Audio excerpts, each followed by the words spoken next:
ये समझ में नहीं आ रहा है, लेकिन लगता है वो गाड़ी में बैठेंगे और उन्हें ले जाया जा रहा है। जी हाँ, उन्हें ले जाया जा रहा है गाड़ी में। अब वो कितनी पूछताछ होगी, कितनी देर वहाँ रहेंगे, उसके बाद क्या होगा, इसका अंदाजा हमें नहीं है। फिलहाल मैं आपको दिखा दे, इसी गाड़ी में अमानत साहब को ले जाया जा रहा है। तो जो गाड़ी है इसमें अमानत साहब को अमानत को ले जाया जा रहा है। देखिए अमानत जा रहे हैं, इसी में अमानत है। देखिए अमानत इसी में है, इसी गाड़ी में अमानत है। अमानत को ले जाया गया है, देख लीजिए आप, अमानत को ले जाया जा रहा है। वो वहाँ से उनसे क्या पूछताछ होगी, क्या मामला होगा, ये हमें नहीं मालूम है। इसका हम आपको पहले से कुछ नहीं बता सकते। देखना ये है कि हो सकता है पूछताछ के बाद उन्हें वापस उनके घर भेज दिया जाए, या हो सकता है अगर जरूरत महसूस हो तो और भी पूछती जाए। फिलहाल मीडिया वाले गाड़ी के पीछे पीछे भागे जा रहे हैं, जिस कार में अमानत को ले जाया गया है। पूरी टीम जो अमानत के समर्थक है वो भी यहाँ पे मौजूद है। वो हैरान और परेशान है, वो समझ में नहीं पा रहे हैं कि आखिर हम बोले तो क्या मिले। फिलहाल ये जो गाड़ी आई थी ये भी जा रही है, इसमें जो ऑफिसर लोग थे आप देख रहे हैं, मीडिया की टीम भी भाग रही है। जो अमानत के समर्थक है वो यहाँ पे मौजूद है, लेकिन ये समझ नहीं पा रहे हैं कि हम क्या बोले। वो तय नहीं कर पा रहे हैं कि हमें अगर मीडिया को जवाब देना है तो क्या देना है। फिलहाल ये अमानतुल्लाह खान का घर, यहीं पे लगभग 6 घंटे तक ईडी की टीम रही, मैं आपको बता दूं। उसके बाद अमानत साहब को साथ में ले जाया गया। जो उनके समर्थक है वो भी जा रहे हैं। देखिए उनके जो समर्थक है वो भी जा रहे हैं, जो अमानत साहब के चाहने वाले हैं, उनकी पार्टी के हैं, उनके जानने वाले वो जा रहे हैं साथ में। ये मैं अमानतुल्लाह खान का आपको घर दिखा दूं। इसी घर में लगभग 6 घंटे तक अमानतुल्लाह खान से पूछताछ हुई।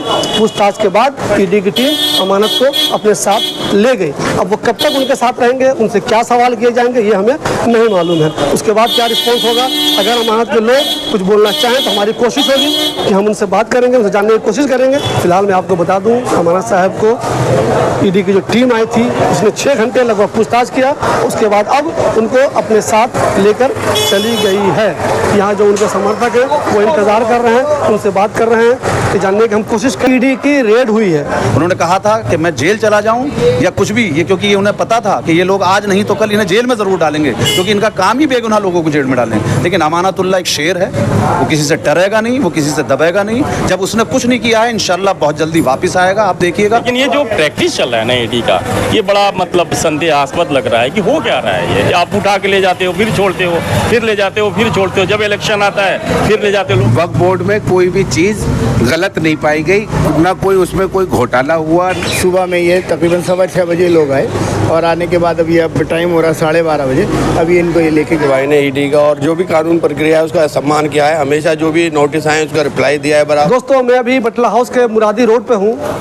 मेरे पीछे ये वाला घर जहाँ पे आप अच्छी खासी संख्या में नेशनल मीडिया वालों को देख रहे हैं, लोकल पुलिस को देख रहे हैं, पैरामिलिट्री फोर्सेस के जवान को देख रहे हैं। ये सब का सब यहाँ इसलिए मौजूद है कि आज अमानतुल्लाह खान को ये घर है पीछे, उसके घर में, अमानत के घर में ईडी की रेड हुई है।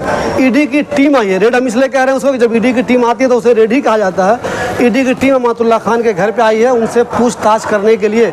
अब सब लोगों को मालूम है अमानतुल्लाह खान पे पहले भी ईडी की रेड हो चुकी है, एसीबी की रेड हो चुकी है बहुत पहले से। आज भी उनके यहाँ ये रेड हुई है, इसलिए नेशनल मीडिया भी बहुत ज़्यादा है, लोकल पुलिस भी बहुत ज़्यादा है और पैरामिलिट्री फोर्सेस के जवान भी बहुत ज़्यादा हैं। तक अमानतुल्लाह खान से पूछताछ हो ही रही है।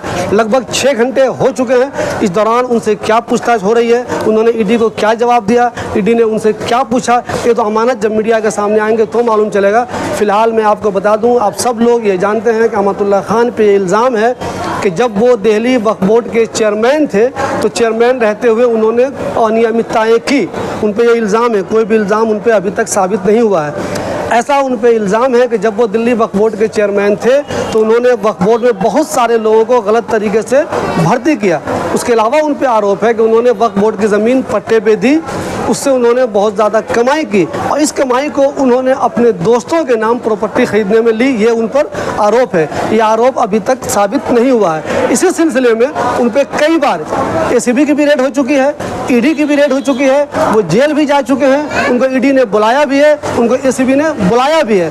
बहुत पहले जब एसीबी की टीम यहाँ पे आई थी तो अमानत एसीबी पहुँचे हुए थे, उनसे पूछताछ जारी थी, फिर भी एसीबी की टीम उनके घर आ गई थी। बहुत ज़्यादा हंगामा हुआ था। तब अमानत के समर्थकों ने बहुत हंगामा किया था। ये कहा था कि जब अमानत खुद एसीबी की टीम के पास पहुँचे हुए हैं तो यहाँ टीम क्यों आई हुई है। लेकिन आज ना कोई हंगामा हो रहा है, कुछ नहीं हो रहा है। ईडी की टीम यहाँ पे आई हुई है, उनसे पूछताछ जारी है। 6 घंटे से पूछताछ जारी है। इसका रिजल्ट क्या निकलेगा, अमानत साहब को साथ ले जाया जाएगा या उन्हें आज पूछताछ के बाद छोड़ दिया जाएगा, ये तो वक्त ही बताएगा।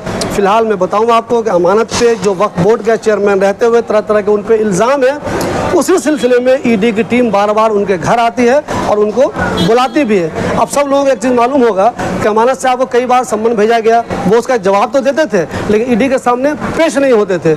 इस सिलसिले में जब सुप्रीम कोर्ट ने ऑर्डर दिया कि अमानतुल्लाह खान को ईडी के सामने हर हाल में पेश होना होगा, उसके बाद अमानत साहब जो लगभग 7-8 महीने कहीं गायब थे, पता नहीं वो कहाँ थे। उनके चाहने वाले कहते हैं कि वो जमात में गए हुए थे, जबकि जो उनके विरोधी हैं वो कहते हैं कि वो ईडी के डर से इधर उधर कहीं गायब थे, पता नहीं वो एग्जैक्ट थे कहाँ। लेकिन सुप्रीम कोर्ट के ऑर्डर के बाद अमानत साहब पेश हुए ईडी के सामने। ईडी ने उनसे पूछताछ की और कभी देर रात ये खबर आई कि अमानत साहब को रोक लिया गया, लेकिन धीरे धीरे उनको छोड़ दिया गया बाद में। और अब तक अमानत साहब बाहर थे, इलाके में वो नज़र भी आ रहे हैं। जो काम पिछले कई महीनों से नहीं हो रहा था वो काम भी करवा रहे हैं। लेकिन फिलहाल ईडी की टीम आई फिर आ गई है। देखना ये है कि आज उनसे क्या सवाल किए गए, इसका उन्होंने क्या जवाब दिया। शकील भाई ये बताइए, अमानत साहब को ईडी अभी अपने साथ ले गई, इस ताल्लुक से आप लोगों को क्या लग रहा है?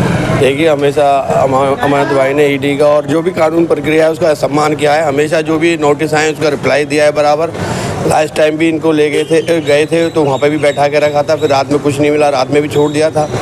2016 का केस है सीबीआई ने और इन्होंने क्लीन चिट दे रखी है, उसके बावजूद ईडी अपना काम कर रही है। और आज भी आए हैं तो अमानत भाई को लेकर, जबकि बराबर इनके घर में इनकी मदर इन लॉ है जो कैंसर पेशेंट है, घर में वो रह रही है 4 दिन से। और जो नोटिस आया था विधायक जी ने फिर उसको रिप्लाई दिया था कि मुझे टाइम चाहिए, ये सही हो जाए तो मैं खुद आऊँगा। बराबर जवाब दे रहे हैं, पता नहीं ईडी को कितनी क्या जल्दी है, क्या है इनको मिला है, मिलता कुछ नहीं है। हर बार जाते हैं और कितनी बार पूछताछ होगी और कितनी बार परेशान करेंगे भी ये समझ में नहीं आता है। इनके पास कुछ भी नहीं है। हमारे साथ खालिद भाई हैं, ये ओखला विधानसभा के अध्यक्ष आम आदमी पार्टी के। खालिद भाई, जब पहले अमानत साहब को ईडी ले गई थी, रात में बहुत देर तक पूछताछ हुई, आप भी यहाँ पे थे, हम लोग थे मौजूद, उनको वापस कर दिया। तो जब ऑलरेडी आप पूछताछ करके वापस कर चुके हैं तो फिर बार बार इस तरह आना और फिर लेके जाना क्या है? सबसे पहले 2016 में ये एफआईआर हुई थी, उसी की तफ्तीश चल रही है। और सीबीआई ने 2016 की इस एफआईआर को 2022 में क्लीन चिट दे दी थी। फिर एसीबी में केस हुआ, उसके बाद अब ईडी देख रही है इसको। तो न जाने क्या है, ऐसे बार बार आके किया जाता है। और अभी फ़िलहाल की जो एक इमोशनल स्टेट में ये है, सिचुएशन ये है कि सास का इनकी ऑपरेशन हुआ है, कैंसर डिक्लेयर हुआ था, तो 3-4 दिन पहले ऑपरेशन हुआ था और 29 को इनको बुलाया हुआ था। तो 29 में इन्होंने 1 हफ्ते का टाइम मांगा था कि मुझे 1 हफ्ते का टाइम दे दिए, then I will come to you, और मैं आ जाऊँगा, मुझे टाइम दे दिए। लेकिन उसको शायद कंसिडर नहीं किया गया, इसीलिए मंडे में आज सुबह में ये तकरीबन 6:15 बजे लोग आए और आने के बाद अभी अब टाइम हो रहा है 12:30 बजे, अभी इनको ये लेके गए हैं। तो मुझे लगता है अभी हेड क्वार्टर लेके जाएंगे ईडी के, उसके बाद शायद शाम को इनको पेश करके शायद फिर उसके बाद कस्टडी में लेंगे, आई थिंक सो। देखिए दोस्तों, अफसोस की बात ये है, जैसे बताया अभी खालिद भाई ने, उनकी सास की तबीयत बहुत ज़्यादा ख़राब है और जब वो खुद कह रहे हैं कि मैं आ जाऊंगा जब आप मुझे बुलाएंगे, फ़िलहाल चूँकि उनकी तबीयत ख़राब है तो मुझे कुछ छूट दी जाए, लेकिन नहीं दी गई। ईडी की टीम आ गई और साथ में उनको ले भी गई। आरिफ साहब, जब भी अमानत साहब के घर पर रेड हुई है, मैंने हर बार आपको देखा है, जब एसीबी की रेड हुई तब भी देखा, ईडी की रेड हुई तब भी देखा, आज फिर जब ईडी की टीम आई तब भी देखा।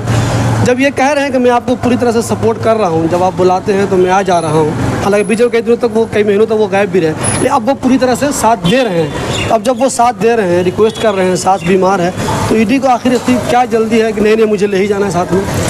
देखिए शिवली भाई, ये जो मामला था ये 2016 का मैटर था। 2016 में एसीबी ने एफआईआर करी, फिर सीबीआई में चला गया। 2022 में सीबीआई ने एक एक चीज़ खंगाल कर, सारी चीज़ें, सारे तत्व देखकर कहीं पर कोई गलत, वक्फ बोर्ड में कोई भी चीज़ गलत नहीं पाई गई, ना कोई उसमें कोई घोटाला हुआ, ना कोई चीज़ हुई। उन्होंने क्लीन चिट दे दी थी। अमानत भाई भी उसमें गए, अमानत भाई को कोर्ट ने बाइज्जत रिहा करा। आज ये ईडी अमानत भाई के घर पर आई, इनकी मंशा ठीक नहीं है, आम आदमी को तोड़ने की ये कोशिश कर रहे हैं। देखिए, पहली बात तो ये है कि बीजेपी आम आदमी पार्टी से इतनी बुरी तरह डरी हुई है कि उनके जितने भी शीर्ष नेता हैं, जितने भी बड़े नेता हैं, कद्दावर नेता हैं, उन्हें वो एक एक करके घेरते हैं, निकलता कुछ है नहीं। और उसके बाद कोर्ट से उन्हें एक तरह से तकरीबन 50% क्लीन चिट मिलती है और इंशाल्लाह उन लोगों को 100% क्लीन चिट भी जल्दी ही मिलेगी। अब इनका तो काम यह है, इलेक्शन करीब आ रहा है, जैसे एक अफवाह भी उड़ रही है कि इलेक्शन शायद पहले हो जाए, एक अफवाह है, पक्का नहीं कहा जा सकता, तो इन्हें तो ये एक माहौल बनाना है। इसी के तहत अभी जबकि सुप्रीम कोर्ट के जब ऑर्डर आए थे कि जब तक कोई ठोस सबूत ना हो आप इन्हें कस्टडी में नहीं लेंगे, अमानत साहब को बुलाया गया था, वो गए, रात के 12 साढ़े 12 बजे तक पूछताछ हुई, उसके बाद उन्हें रिलीज़ कर दिया गया। अब अननेसेसरी एक परेशानी करने के लिए, क्योंकि एक अंधा कानून चल रहा है, बिल्कुल कोई कहने वाला नहीं, सुनने वाली, देश का आप हाल देख ही रहे हैं क्या हो रहा है, इसके तहत इन्होंने इनको आज अपनी कस्टडी में लिया है। और रही ये बात कि अमानत साहब ने चलते वक्त यही कहा, जो मुझे इशारे से, क्योंकि हमारी अक्सर आपस में हम लोग साथ रहते हैं, ज़्यादातर डेवलपमेंट के काम ज़्यादातर आप देखते भी हम लोग मिलकर करते हैं, तो उन्होंने यही कहा इशारे से कि इलाके का कोई काम रुकना नहीं चाहिए, किसी आदमी को हमारे इलाके की कोई परेशानी नहीं होनी चाहिए। हमारी पूरी टीम, हमारे लेके विधानसभा अध्यक्ष से लेके जितने भी हमारे संगठन के लोग हैं और हमारा जो डेवलपमेंट देखने वाले जितनी भी टीम है, हम एक एक काम को इलाके के करेंगे, चाहे वो सड़कों का हो, सीवर का हो, या आदमी की अपनी कोई पर्सनल परेशानी हो। उन्होंने कहा था कि मैं जेल चला जाऊं या कुछ भी, ये क्योंकि उन्हें पता था कि ये लोग आज नहीं तो कल इन्हें जेल में ज़रूर डालेंगे, क्योंकि इनका काम ही बेगुनाह लोगों को जेल में डालें। लेकिन अमानतुल्लाह एक शेर है, वो किसी से डरेगा नहीं, वो किसी से दबेगा नहीं। जब उसने कुछ नहीं किया है, इंशाल्लाह बहुत जल्दी वापस आएगा। आप देखिएगा, मेरे अल्फाज आप रिकॉर्ड करके रखिएगा, बहुत जल्दी इंशाल्लाह कोर्ट से वो फ्री होकर घर आएंगे। और आपको मैं वादा करता हूं उनके बिहाफ पे, हमारी पूरी टीम इस चीज़ पे वादा करती है कि इलाके के अंदर किसी तरह का कोई डेवलपमेंट का काम रुकेगा नहीं। आज भी जो काम चल रहे हैं खरीउल्ला पर चल रहा है, तैमूर नगर में हमने अभी स्टार्ट किया है, वहाँ हमारी वाल्मीकि कॉलोनी है, वहाँ के लोग क्योंकि बुरे हाल थे, उनका काम शुरू किया गया है। ये सारी चीज़ें प्रॉपर बहुत बढ़िया तरीके से चलेंगी, इलाके में किसी तरह की कोई परेशानी नहीं होगी।